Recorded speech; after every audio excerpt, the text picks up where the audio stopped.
রহমানের আগামী দিনের যে রাষ্ট্র কাঠামো মেরামতের যে চিন্তা চেতনা বহিঃপ্রকাশে যোগ্য নেতৃত্বের বলিষ্ঠ নেতৃত্বের প্রয়োজন। সেই বলিষ্ঠ নেতৃত্ব হচ্ছে আমাদের মাসুদুজ্জামান মাসুদ ভাই, যিনি দীর্ঘ পথ পরিক্রমায় সর্বসাধারণের কাছে গ্রহণযোগ্য একটি ইমেজ গঠন করেছে এবং মানবিকতা, মানুষের কল্যাণে নিবেদিত প্রাণ। সর্ব অবস্থায় তিনি করোনাকালীন সময় থেকে শুরু করে অদ্যাবধি মানুষের কল্যাণে নিজের সামর্থ্য থেকে চেষ্টা করে যাচ্ছেন, নিরলস চেষ্টা চালিয়ে যাচ্ছেন।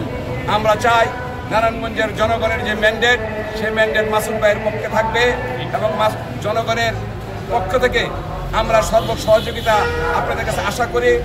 যদি আমরা আপনাদের সহযোগিতা পাই, অবশ্যই আপনাদের যে দীর্ঘদিনের কাঙ্ক্ষিত যে নারায়ণগঞ্জ পাশের ডান্ডে, সেই নারায়ণগঞ্জকে আমরা একটি আধুনিক নারায়ণগঞ্জে পরিণত করব, যেখানে মানব সম্পদের উন্নয়ন, সামাজিক সুশাসন এবং কর্মসংস্থান, মানব সম্পদের উন্নয়ন সহ নারায়ণগঞ্জ সন্ত্রাস এবং চাঁদাবাজ মুক্ত সুশীল নারায়ণগঞ্জ আমরা আপনাদেরকে উপহার দেব।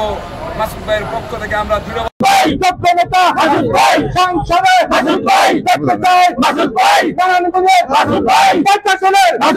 সবাই বলে